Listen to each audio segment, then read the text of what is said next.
Hello students, आज हम लोग नया टॉपिक स्टार्ट कर रहे हैं, डिफरेंस इक्वेशन।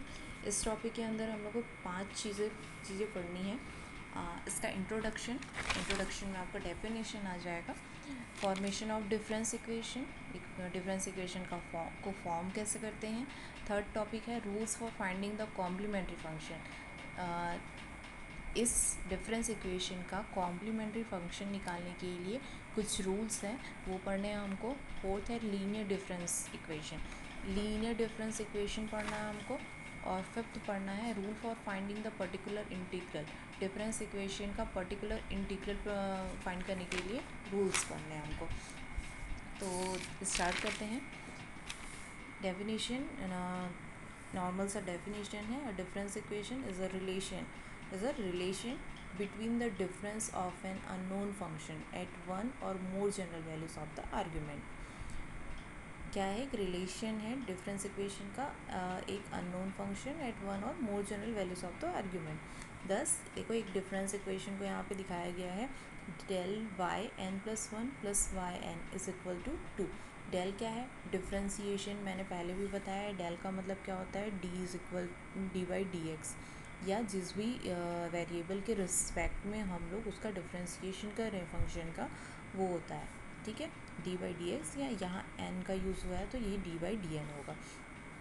तो आपका डिफरेंस इक्वेशन इसी तरीके का एक फॉर्म होगा। ये फॉर्म दिया गया है आपको, डेल वाई एन, ये दूसरा फॉर्म है, del Y N plus one plus del square Y N minus one is equal to one. ये क्या है? डिफरेंस इक्वेशंस के फॉर्म में। फिर आता है formation of difference equation. Form कैसे करते हैं? तो फॉर्मेशन ऑफ डिफरेंस इक्वेशन में आपका है linear difference equation. Linear equations आप लोग जानते हैं। लीनियर इक्वेशन क्या होता है? y is equal to M X plus C, या ऐसा कोई भी डिफरेंस इक्वेशन जिसके पावर में क्या हो, समघात होते हैं, जिसके घात क्या होते हैं? समान होते हैं। देखो, यहाँ y की घात एक है, यहाँ एम एक्स में x की घात एक है। m क्या है? कांस्टेंट फंक्शन है, इसलिए इसकी घात को हम ऐड नहीं करेंगे। सिर्फ वेरिएबल्स के घात को देखा जाएगा, डिग्री को देखा जाएगा, पावर को देखा जाएगा। सी भी कांस्टेंट है। तो देखो, यहाँ इस इक्वेशन में किसी की भी सारे घात क्या हैं? समान है। तो एक linear difference formula with constant coefficient is of the form. ये देखिए, आपको फॉर्म दिया हुआ है, डिफरेंस इक्वेशन ही है, लेकिन ये क्या है? लीनियर डिफरेंस इक्वेशन है। वो कैसा रहेगा? Y N plus R plus A one Y N plus R minus one plus A two Y N plus R minus two. इसमें देखो, जो आर के टर्म्स हैं वो डिसेंडिंग ऑर्डर में है। ठीक है, आर के टर्म्स क्या हैं? डिसेंडिंग ऑर्डर में है, और एन के टर्म्स क्या हैं? असेंडिंग ऑर्डर्स में है। मतलब एन प्लस आर फिर N plus R minus one, मतलब इसमें जो ऑर्डर है वो क्या है? डिसेंडिंग ऑर्डर है। Is equal to F N दिया है। ये एफ एन क्या है? कोई फंक्शन है, किसका? एक्स वाई या एन, कोई भी वेरिएबल का फंक्शन है। ये किसी भी तरीके के हो सकते हैं, वो वेरिएबल एक्स के फॉर्म में भी हो सकते हैं, लेकिन डिपेंड किस पे करेगा? LHS पे। LHS में y के बेस में जो फंक्शन लिखा है n लिखा है, तो यहाँ भी फंक्शन n के फॉर्म में ही होगा। यदि यहाँ x लिखा है तो फंक्शन भी x के फॉर्म में होगा, y लिखा है तो फंक्शन भी y के फॉर्म में होगा। Where a1 a2 ar are constant. यहाँ जो a1 a2 ar ये सभी दिए हुए हैं वो क्या है? कॉन्स्टेंट है। नेक्स्ट टॉपिक जो हमको पढ़ना है डिफरेंस इक्वेशन में, वो है rules for finding the complementary function. Difference equation को सॉल्व क्यों करते हैं?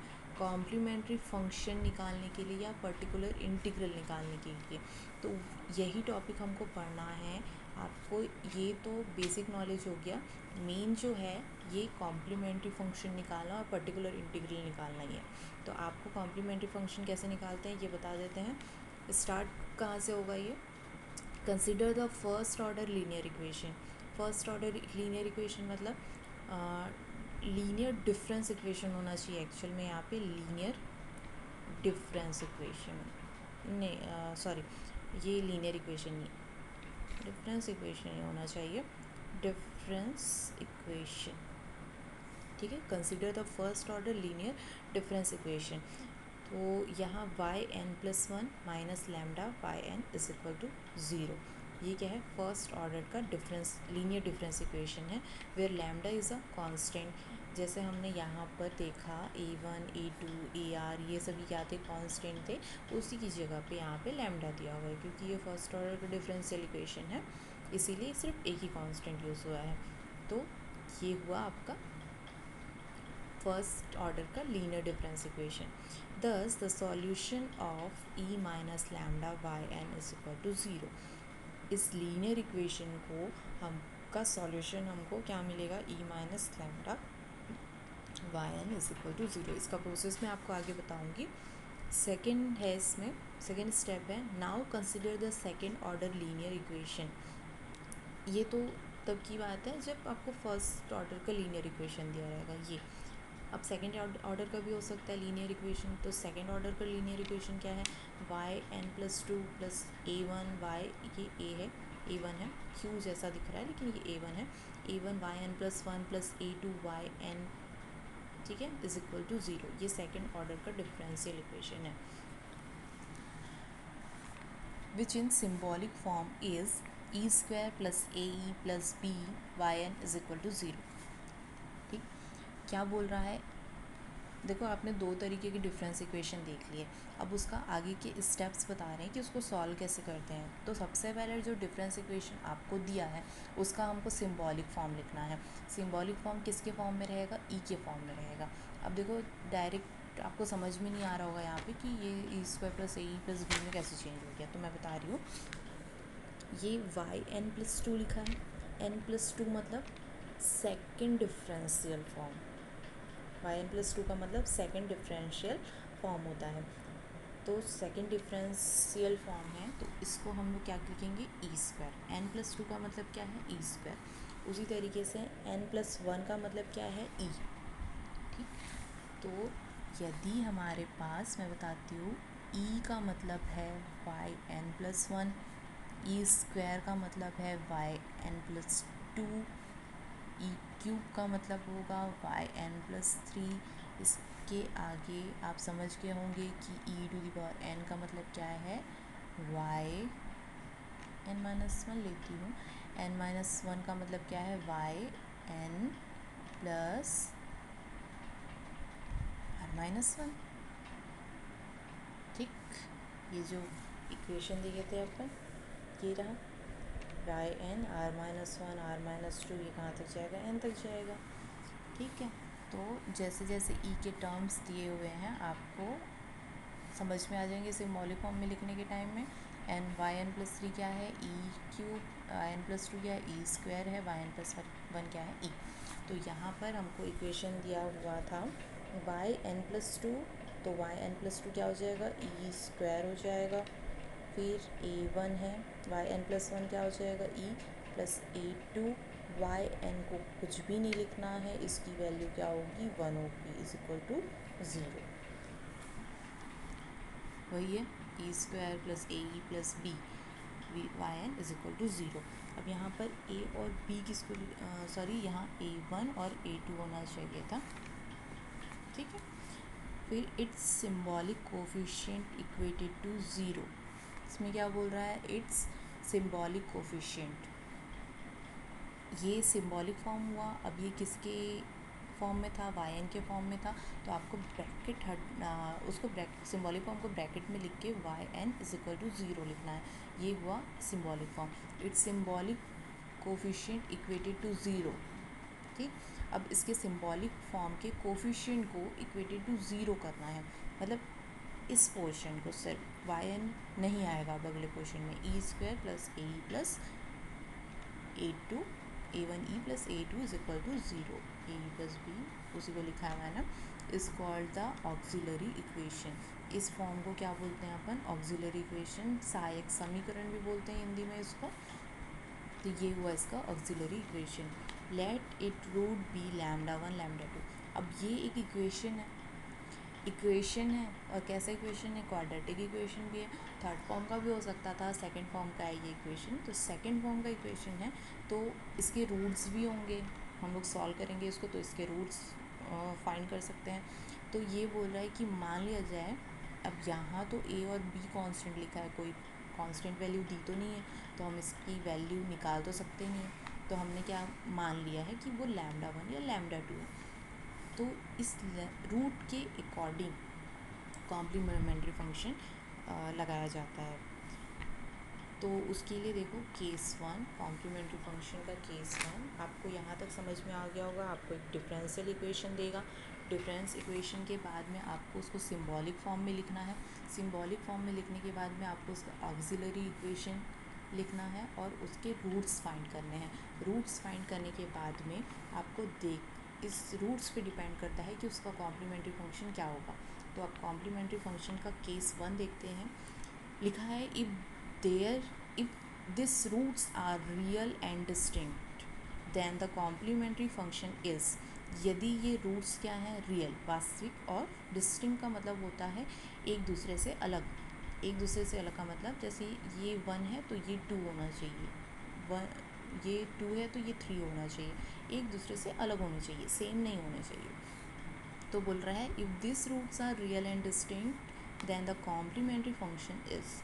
तब हम कॉम्प्लीमेंट्री फंक्शन को क्या लिखेंगे, y N is equal to, या आप इसको बोल सकते हैं C F is equal to complementary function is equal to C1 क्या है, constant, lambda 1 whole to the power n plus C2 lambda 2 whole to the power n plus C3 lambda 3 whole to the power n, जहाँ lambda 1 lambda 2 lambda 3 क्या है, equation के roots हैं।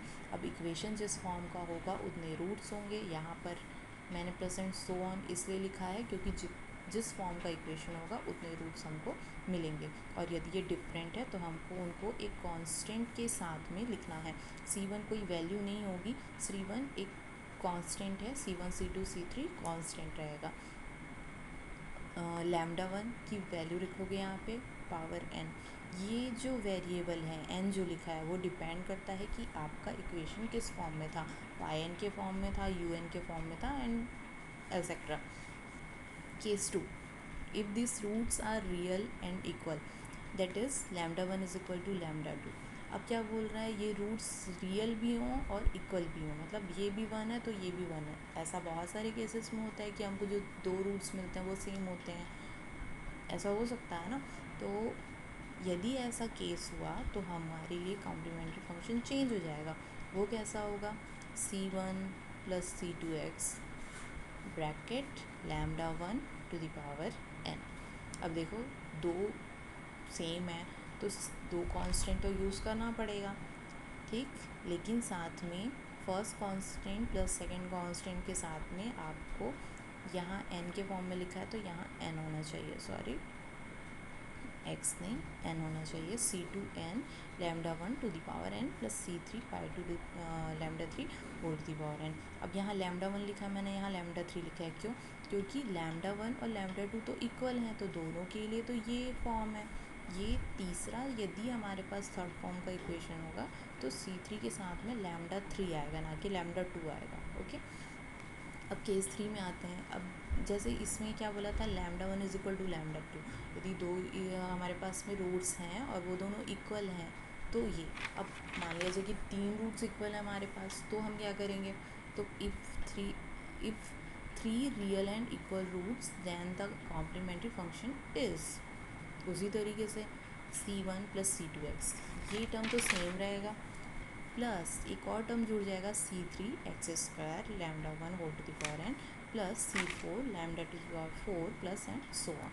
तो यहाँ से समझ में आ गया होगा, यदि आपके पास 4 सेम रूट्स होंगे तो आप क्या लिखोगे इसको, C1 plus C2x plus C3 x square plus C4 x cube bracket close lambda 1 to the power n। Clear है। अब केस 4 में आते हैं। आपके पास रियल रूट्स के बारे में तो आपने पढ़ लिया, डिस्टिंक्ट होंगे तो भी पढ़ लिया, इक्वल होंगे तो भी पढ़ लिया। केस 4, यदि इमेजनरी रूट्स होंगे तो क्या करेंगे आप, तो यदि हमारे पास में इमेजनरी रूट्स हैं तो कॉम्प्लीमेंट्री फंक्शन क्या होगा, yn is equal to r to the power n bracket C1 cos n theta plus C2 sin n theta. ठीक है, जब हमारे पास इमेजनरी फंक्शन होंगे तो हम लोग ये कॉम्प्लीमेंट्री फंक्शन अप्लाई करेंगे। अब यहाँ r क्या है, आप लोग पहले भी पढ़ चुके हैं, r इज इक्वल टू होता है alpha square plus beta square. Imaginary roots कैसे होते हैं, अल्फ़ा प्लस आई बीटा के फॉर्म में होते हैं, alpha plus minus i beta के फॉर्म में। तो यहाँ alpha r is equal to क्या होगा, alpha square plus beta square and theta is equal to क्या होगा, tan inverse beta upon alpha. ये जो थीटा है उसकी भी वैल्यू आपको फाइंड करनी है, तो क्या होगा, tan inverse beta upon alpha. ठीक, ये तो हो गए रूल्स हो गए। अब इसके एग्जांपल्स देखते हैं। तो एग्जांपल्स हैं, फर्स्ट एग्जांपल इसका देखो, solve the difference equation u n plus three minus two u n plus two minus five u n plus one plus six u n is equal to zero. मैंने कहा था कि difference equation किसी भी form में हो सकता है, ये क्या है, यू एन के फॉर्म में है। तो मैंने पहले ही बताया एन प्लस थ्री का मतलब क्या है, ई क्यूब है। ठीक, तो सबसे पहले हमने गिवन इक्वेशन लिखा, क्या दिया है, u n plus three minus u n plus two minus u n plus one plus six u n is equal to zero. अब सबसे पहले क्या करना है, the symbolic form of the equation is, इसका सिम्बॉलिक फॉर्म लिखना है हमको। सिम्बॉलिक फॉर्म क्या होगा, यू एन प्लस थ्री है तो e cube minus ten plus two e square, u n plus one five e plus six u n, तो u n का मतलब क्या हो जाएगा, वन। अब bracket u n is equal to zero, symbolic form ने लिख लिया। अब इसका ऑक्सिलरी इक्वेशन लिखेंगे। The auxiliary equation of the symbolic form is, क्या होगा, e cube minus two square minus five e plus six is equal to zero. Clear है। अब रूट्स निकालने हैं हमको। अब ये किसका है, थर्ड फॉर्म का इक्वेशन है। थर्ड फॉर्म के इक्वेशन को आप इस इक्वेशन को डायरेक्ट कैल्सी में रख के रूट्स फाइंड कर सकते हैं, करना चाहें तो।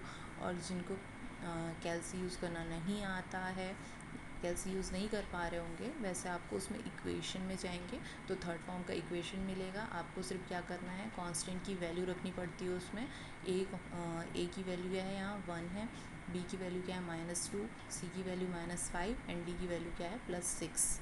आपको एंटर करना है। उसके बाद में आप तीन वैल्यूज़ आएंगी इसकी, क्योंकि इसका हाईएस्ट पावर क्या है, तीन है। तो तीन बार आप उसमें एंटर करेंगे।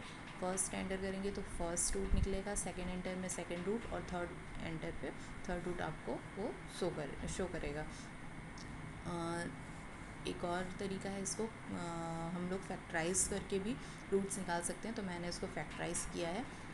ई cube minus two e square को आप लोग लिख सकते हैं, ये माइनस टू ई स्क्वायर है, मतलब माइनस में आना चाहिए।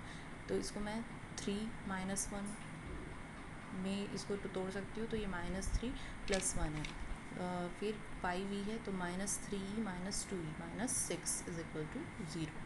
Three minus three and minus two five होते हैं, minus three plus one minus two होते हैं। अब इसमें इन दोनों में क्या कॉमन है, ई स्क्वायर कॉमन है, ब्रैकेट में क्या बचेगा, ई माइनस थ्री। इन दोनों में देखते हैं, ई स्क्वायर माइनस थ्री में क्या कॉमन है, ई, क्या बचेगा, ई माइनस थ्री। फिर minus two e minus six, तो दोनों में क्या कॉमन है, माइनस टू, तो ई माइनस थ्री।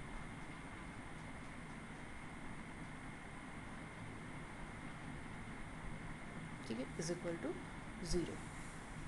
इसके बाद में ई स्क्वायर, ये प्लस सिक्स था, सॉरी, ठीक है, तो ये बचेगा ई माइनस थ्री। अब इसमें तीनों में क्या कॉमन है, ई माइनस थ्री कॉमन है, हमने कॉमन निकाल लिया, तो क्या बचेगा, ई square plus E minus to. अब ये फिर से एक इक्वेशन है, इसको भी हमको सॉल्व करना पड़ेगा फैक्टराइज करना पड़ेगा।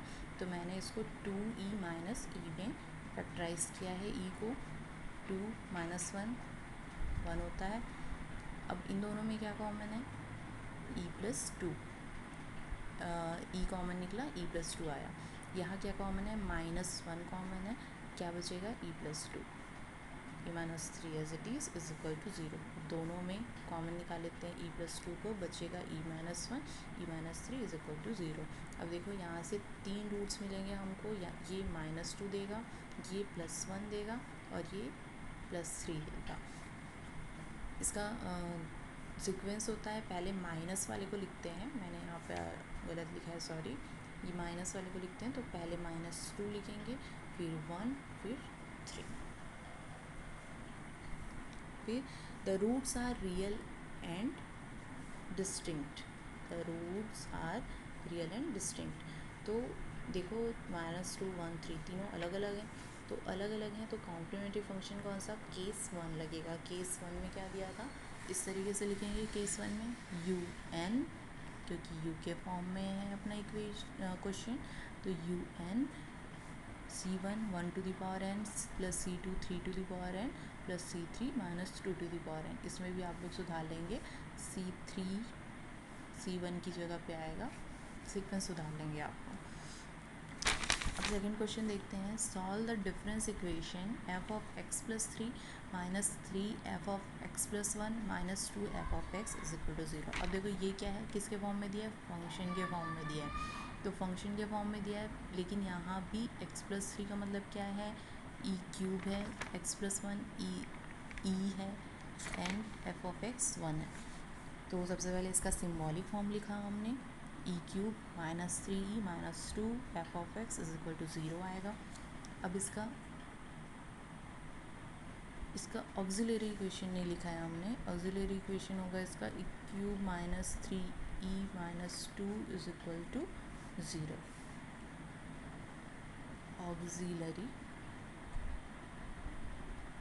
इक्वेशन, ठीक है।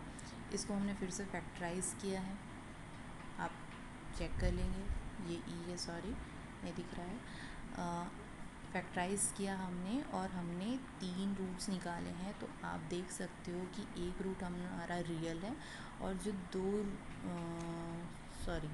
ये मैंने 2 तरीके बताए यहाँ पे, ये फैक्टराइज किया मैंने, उसके बाद में हम लोग फैक्टराइज करके भी वैल्यू निकाल सकते हैं। और एक फार्मूला आपको याद होगा, छोटी क्लासेस में आप लोग पढ़ते थे, एक फैक्टराइजेशन मेथड होता है इक्वेशन को सॉल्व करने का, क्वाड्रेटिक इक्वेशन को सॉल्व करने का, और एक फार्मूला मेथड होता है। तो ये फार्मूला मेथड मैंने अप्लाई किया है, फार्मूला मेथड से भी 2 वैल्यू आई, e -1 ये दोनों ही वैल्यू क्या है, रियल तो हैं लेकिन इक्वल भी हैं, क्योंकि दोनों ही वैल्यू -1 है, और एक और वैल्यू आई है 2, तो 3 वैल्यूज़ आ गई हमारे पास, e is equal to -1 and 2।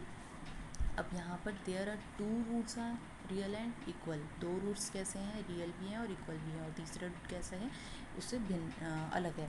तो इसका कॉम्प्लीमेंट्री फंक्शन में कौन सा केस लगेगा, सेकंड केस लगेगा। सेकंड केस क्या था, सी एफ ऑफ एक्स के फॉर्म में है, इसलिए हमने एफ ऑफ एक्स लिखा है यहाँ पे, f of x is equal to c1 plus c2x -1 whole to the power n plus c3 2 to the power n। ये सेकंड क्वेश्चन हुआ, सेकंड केस का।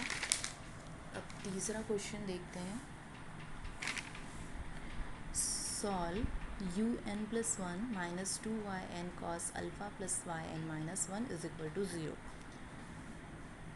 This is a second order difference equation in yn-1 which in symbolic form is। यहाँ पे देखो एक फ़र्क दिख रहा होगा, ये n+1 में दिया है, ये n के फॉर्म में दिया है, ये n-1 के फॉर्म में दिया है।